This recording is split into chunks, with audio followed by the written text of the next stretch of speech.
Hello, welcome to Women. My name is Blessing Aichi, and on the show today we'll be doing the part two of what we had last week. We talked about the influence of women on men. So let's flip the coin today and have the influence of men on women. I'm joined by Waimi Omorogiwa. She's a businesswoman. She is a leader. She is so many things. You know, women, we can do many things at a time. That's part of our talents, natural gifts. Yes, we are multitaskers. We can really multitask. So, that's Waimi. Welcome to the show. Good evening. Thank you. You're welcome. So, last week, like I said, we talked about the influence of women on men, how women influence men, and we looked at several areas women have, really influenced men, what they've made them do. Some of them were not nice, and some of them were funny, like men having to talk more when they're around women, especially women that they haven't known before. A man wants to impress a woman and finds himself talking more. How women also make men spend more even when you don't want to spend the money. Yes. So now let's look at how the men have influenced us and how they are still influencing us. Thank you. The men have actually influenced the women in so many ways because, like they'll say, men are moved by what they see and women are moved by what they hear. Okay. Most times when you see a woman dressing, she's not just dressing for herself. She likes to be complimented by the men. And when the man says, "You're beautiful," or "Oh, you look fine," her head begins to swell. It makes her day. So it makes her day. So normally she might not want to dress that much. Okay. But because she thinks, "Oh, I'm going out, there will be men there, let me look good," so the men, I can get the compliments. That's one way. Another way is men can influence women. Most times they push them and they make sure that they make them do things. You see a woman that don't want to do, okay, let's take for example, the students in the missed school. Okay. They want to be the best. They want to read, to be the best, to make sure, oh, maybe there's somebody they're crushing on, and they want the person to see their results. Like I have a friend then when I was in the university, in the polytechnic, I went to a polytechnic, we were friends, and he was doing very well. Okay. I did accounting. So I tried everything to make sure my grades were good. Okay. We were just friends though, but I wanted to be that friend that he would be proud of. Okay. So everything, once it gets to be the lecture time, time to do assignment, I'm there. Okay. And I wanted him to feel like, because most ladies wanted him to do the assignments for them, but I didn't want that. I wanted to be the one doing the assignments, buying copies from me. Because I wanted to feel like, oh, if a man can do this, I should be able to do it. So I think we have the positive sides and we have the negative sides. Yeah, let's take it from, if a man can do this, then the woman too can do. Before now, we used to see that certain kinds of profession were just left for men. But these days, you find women even going to professions as being a mechanic engineer or even being a mechanic, That wasn't common to see before. You have women who are pilots, you have women who are into other fields that were considered strictly for men. I think that's because of women that felt, well, so you don't look at us as if we're weak. If they can do it, so we will put in all that is needed to get to that point. Yes, it's always like that, because I believe if a man can do anything, the woman can do better. If you see, women strives more in the chores that they think is for the men. Okay. Same way, when a man wants to do the chores of a woman, they do it better. Like we have most of the best chefs are men. Yes. And if you see the women that are into automobile, they do it very well because they put in their minds, they put in everything. If a woman wants to do something, she puts in her all to do it, and she makes sure she achieves it. So she can tell you, to prove that point, that if you can do it, I can do it better. Okay. So I think that's the positive side. Yeah. And the negative side is much. Oh, really? Some women have lost themselves because of men. Okay. They've lost who they are. You see a woman that used to be very vibrant, that used to be very talking. Okay. The moment she gets married, she thinks, oh, my husband says I should not be loud, I shouldn't talk, I shouldn't go to this, I shouldn't. I have a friend that was working in the bank before she got married. The moment she got married, the husband says, no, you have to quit your job. you have to, banking sector is too stressful, you have to quit your job and you have to do this and you have to do that. And cheaply, she gave in. I am not judging her. Okay. But trust me, today she's not enjoying it because, trust me, if you're used to spending your own money, my dear, when you're not spending your own money, you won't like it. Because you can't call the shots. You just have to spend as much as you are given or allowed to spend. Or allowed to spend, like you say. So I keep telling people, we have the negative side and we have the positive side. So if we're looking at the negative side, some women today, they are beautiful, but they are on the plus size. But because of the words from the men, they don't have this confidence of coming out again. They just stay inside. Some wants to do surgery, some wants to do this, and they find out that because you can't maintain it, they come down with either a health issues or something else happens. So like I keep telling people, you must first love yourself. To be influenced by others, you must first influence yourself. And I think self-influence is the best. If you love yourself, anything that is coming from external, you weigh it. Is this worth it? If it's not worth it, you throw it away. If it's worth it, you keep it. So like I said, some persons throw stones at you. You decide what to do with the stone. You either shut yourself out or you create a bridge. But for me, I like to build a castle where I rule. And I can make a bridge for you to come in. Very magnanimous. So you're not reigning in your castle and then say, come join me and see how beautiful my castle looks. That's taken from the part where you mentioned that some women who are of the plus size sometimes don't feel good about themselves because of what they think men want, that maybe men want women who are trim. And so they put themselves under much pressure trying to become slim. But we also have men who want to, become more appealing to women, but they don't go the extra mile to do all of that. If a man, for instance, feels like, oh, women like men with broad chest, men what they call the six-pack, and he tries to gym and it doesn't work, he leaves it. But the woman would want to do the extra, even at the expense of her life, just to make sure that she's that thing or she's the preferred by the men. Why do we allow such influence to be overwhelming on us? The reason I would say is this. Most women have allowed their mind to believe that is a man's world. And most women, like for the men, they believe they can get any woman that they want as far as they have the money and they have the good lyrics. Because women are moved by what they hear and they're moved by how you spend. Not really by not really by what they see.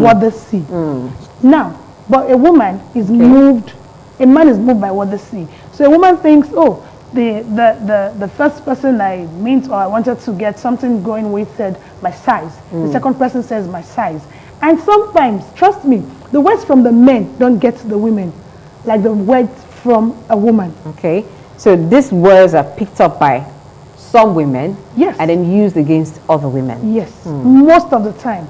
You say, you're too big, you're too fat. Why not just, this drug will work, these herbs will work, this will, no. Let's appreciate ourselves. Whether she's on the plus side, whether she's slim, whether she's moderate, appreciate her. And when the man sees that you are appreciating the woman, they too have no choice but to join and appreciate her, because we have lost too many sisters to trying to be what they are not. If you are plus, you are plus. If you are plus, you're plus. If you're slim, you're slim. There are some persons that are slim naturally, and no matter what they eat, no matter what they eat, they can never be plus. And you find out that when you're the plus size, you look beautiful. When some of them trims down, they lost it. So the men don't go the extra mile because they think no man will look at a man and say, you're too fat. But you see a woman telling another woman, you are too fat. Because she wants to shame the woman and feel like, oh, she's the one the men are going after now. She wants to steal the shine. But if the woman that they're telling that you're plus, have this self-love and this confidence, she say, if I'm plus, you're thin. That's it. If you give me, I give it back to you. So I'll keep telling people, love yourself, and whatever it is, you'll get the best. Because there are men that are looking for the plus size. If everybody becomes 16 or 12 or 10, men are looking for size 18. There are some that so please maintain what you have. and be good and be joyful. Love yourself, and trust me, your love for yourself will attract those that will love and respect you. What if this influence is coming from a man that is close to you, like your husband, like your partner? You know how some men shame their wives, like, no. You're too, they don't even use plus. You're too fat. No. You're too big. Don't you see? Shrink down. You need to lose some weight. And then the woman who was even loving herself before begins to, have some low self-esteem issues and begins to do what she's not supposed to do. Trust me. Look the way her man wants her to look. Trust me, if I was a plus size and I'm married to a man that wants me to trim down. Maybe she wasn't plus size when they got married, but after having kids. Yes. If I'm married to a man that wants me to trim down, first I'll love myself. Okay. The reason is this: if you try to trim down and you come with any health condition, you will be the one that will be there. Okay. You'll be the one to suffer it. You'll be the one to suffer it. The man might only carry you around if he's a nice person, but for a man that can body shame you, trust me, when you are down, that man might not be there for you. Okay. So the best I do, I love myself. I won't go the extra mile to kill myself just to please you. Okay. Because I expect that you love me the way I am. So if you concentrate on loving yourself, trust me, the man will not know when he will come loving you. Because I would first, like I keep telling people, make yourself the altar of your joy. Okay. If you're the altar of your joy, you shouldn't be dependent on another. No. Your joy, you have the responsibility to make yourself happy at all times. Okay. If your joy is dependent on you, and the man comes back and say, you are too fat, and say, I love it. Or I tell you, do you know how many men admire me this morning as I was walking? So try, most of the women, they allow you to get to them, and they start building walls. Like I said, they are throwing stones at you. Build a castle, my dear, and be the queen. Notice that plus size women usually have this beautiful face. They usually have beautiful face. Yes. So if I'm doing exercise because I'm plus, I'm not doing exercise to trim down. I'm doing exercise to stay healthy. Okay. Look beautiful. Maintain yourself. Go out. Come out. Take your children out if you have the kids, and forget about the man. He will come looking for you. And it also depends on how you present yourself. There's a kind of fashion suitable for every body type. If you're a slim person, know what works for you, the kind of clothes you can put on, the kind of style that you can adopt. If you're a plus size person, also know the kind of fashion sense to embrace that will just make you look appealing and very good. Yeah, so when you look good, you love yourself. Like I said, if you love yourself, you will do what fits you. Okay. And you're always happy. God bless you if you have children. Yes. Love your children. Shower those love on them. And trust me, children will reciprocate. Okay. So that your husband would definitely come back. In fact, by this time, you must have influenced him to love you just the way you are. Okay, yes. Because it might end up even losing the weight. You know how fashion changes. So it's like body type is changing. Body type preferences is changing as well. At one time, it was being very skinny. When it was when Nigeria won Miss World, and it was the reign of Agbani Darezi. Yeah. So it was like every woman wanted to be that slim, that skinny. After some time, it became, you have to, have a lot of flesh in some parts, in some areas. And so you find that the slim ladies are going for surgery. They can't have it naturally. Increase the hip, increase the bust, and, things like that. All right, boss lady, a phrase that is trendy. Boss lady. Did that come from women wanting to be like men, as powerful, as independent, as free as men? They say it's a man's world. Do you think that came from the influence of men? Boss lady came from the influence of men. Reason is this: a man that a woman tells, you don't have money, who are you to talk to me? Will do everything to make money, to let the woman know that I have made it. Okay.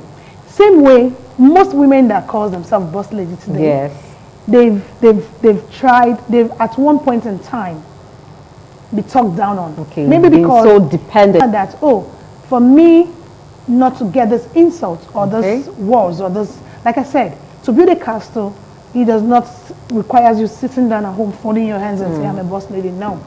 You must leave your comfort zone. Okay. You must do that thing that has a plus to you. So when I find out that I am me, with or without a man, there is me. Okay. Trust me, a man will respect you. Okay. And a man will give you that love that you desire. Okay. So the boss lady thing is not trying to be like a man. It's trying to say, I am me. You are a plus to me. Okay. That's what it should be ideally. Yes. Okay. So if they're taking it as that, good. But if you're saying I'm a boss lady, I'm not supposed to be under a man, I'm not supposed to be this, that's the wrong type of boss lady. We have women who would tell you, I have my own money, I don't need a man. And even to the point where they tell you they don't even want to get married. They can just be single mom and, just be by themselves, being able to call the shots. Is that taking the influence wrongly? It's taking the influence to the extreme. Trust me, at every point in time, a time is coming where they will wish they had a husband. Okay. I am not saying the husband is everything, Okay. but everything has its place. Okay, feeling like you don't need a man in your life. Feeling like you don't need a man in your life. We Okay. all need each other. Okay. You need a man, you need a woman. We all need each other at every point in time. That is why they'll tell you, I want to be a baby mama. Okay. If you want to be a baby mama or you want to be a single mother, you need a man. Okay. And even if you will not get to meet a man, you need the sperm of a man in a bank. So in one way or the other, you have need for the man. Okay. The same way a man cannot say, I don't need a woman. Whether you like it or not. Whether you have a wife. Whether you have a wife or not. You will walk into a restaurant. Okay, to eat To food buy made by a woman food most times. made by a woman. Okay. And even if it's not a woman that made it, maybe a woman might serve you. Okay. So whether you have her in your house as a wife or not, in one way or the other, you must interact with a man. Okay. You must interact with a woman. So we need each other. But the only thing I see is respect. Those women that tells you I don't want to be married, I don't need a man, to control me. It's To tell me what because to they've do. not gotten the mutual respect. Because nobody tells a man what to do. Yes, nobody tells the man what to So do. they want to be like that, have that full control over their home. How do you know if you can have the full control over your home? Okay. All you need is mutual respect for each other. If I respect you, you respect me, then we're fine. Okay. But if a man respects the woman will honor the husband. Wow. Trust me. It becomes easy for you to honor your husband when he respects you. Okay. But most times, like I will say, the women still will not let it happen. Okay. Other women would not let it happen for one woman. One woman. And then other men get scared of doing it for Yes. women. Because they find out that, let's assume now you're in a public setting and a man says, I wash for my wife. You see them like, The men might, that's nice. I used to cook for my wife too. Everyone was like, you mean it? What? Ha! No. Do you understand? Yes. So most times it's and the it would be women. worse if he says it in the presence of maybe his sister. His sister, his his mother. mom. We'll be like, hey, you wouldn't know. Like she's manipulating my son, enslaving my son. But funny enough, we all want to be treated that way. So when another woman is being treated like that, let's appreciate it. Okay. Let's applaud the man. And let's not say, she's using you. Okay. No. So that when it gets to our turn, nobody will mock or ask the man, she's using you. Because you want it for yourself, you don't want it for the next person. Okay. Trust me, if it's you. a thing that women want for themselves, but they don't want for other women, how then did it become a norm that these are the roles for a woman? For instance, it's normal that, the woman should be the one in the kitchen. That's why, as we all grew up, when you find a man in the kitchen, it's weird or absurd for some persons. Like, what's he doing in the kitchen? Doesn't he have a wife? So, who influenced society to the extent that we have now dedicated some roles for certain gender to say this is what the man should do, this is what the woman should do? How the who initiated it cannot be answered right now. Do you think it's a man? But because they are policy makers, men are custodian of tradition, And some of these things are embedded in our culture and tradition. I would want to say is a man. Reason is, it happens, we just met it. Okay. And if we go back to the Bible time, Eve was alone in the garden. Adam went to take care of the garden. Okay, that could be seen as was the man alone. going to work. So the man went to work. The woman was at the home. woman was at home. Okay. And the serpent came. Okay. And when the serpent came, God came back in the evening. When the husband came, Eve served the husband the food that the serpent has suggested. has given to her. And when God came, and God said, what happened? Adam said, the guy you gave me the food. So I think that's where the man have taken it from. They think, the woman is supposed to do this, and the man is supposed to do that. And another thing we'll see, then our fathers, but funny enough, in those times that our fathers has a lot of wives. Yes. They take their wives to the farm, Yes. and their wives do the works. Yes. The man just throw behind them and give instructions. Like a supervisor. And the man will not carry anything. The woman will carry load, maybe with pregnancy, and come back home. She's dropping everything. The man is sitting down there, stretching his leg. The woman is putting water for the man to bathe, going to the kitchen to make food, making sure the children are bathing. And the same work we went to do in the farm, and we're coming back, and I'm doing this alone. But now we're trying to change the narrative. Okay. These same are mothers that didn't enjoy it while they were doing it. They're the one telling us, no, your husband should not cook. Okay. No, your man should not this. You see a man that is grown up, washing the clothes, say, go and marry. So you're telling the man that once I'm married, my wife should be washing. Okay. And you're telling the man, once I'm married, my wife should be cooking. Okay. Because we are the one telling them, go and marry so that your wife can. Okay. No, we can change it. Okay, so it's not as a result of what the men laid down by way of influence. Maybe because a man, for instance, wants to have his wife be at home, take care of his domestic needs while he goes out to fend for the family and then return. So it became a systemic thing, and then other women saw it that way. When they give birth to their daughters, they also raised them that way. It became a norm in society. Yes. Okay. I think that's how it is. But right now, because we're trying to change from the norms, they're saying it as if you're being boss or you're being trying to be like the man. Before now, women don't get trained in the university.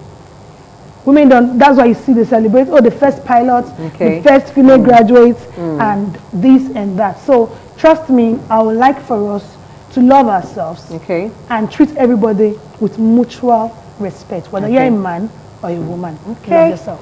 All right, that's it on the show today. The key word is mutual respect. If we have mutual respect, then we would celebrate the different roles that we all have to play, because we're different human beings, wired differently. The man is wired differently from the woman. That's why it's easy for the man to fit into some roles and the woman into the other role. But if we respect each other and not stand in each other's way, we can influence each other positively, but not to abuse the influence, interpret it wrongly. Like women will see men being free, having authority, having economic power, and then they say, I like this, I like to be in control. But when you overdo it, or you don't even, you've lost the reason why you're doing it.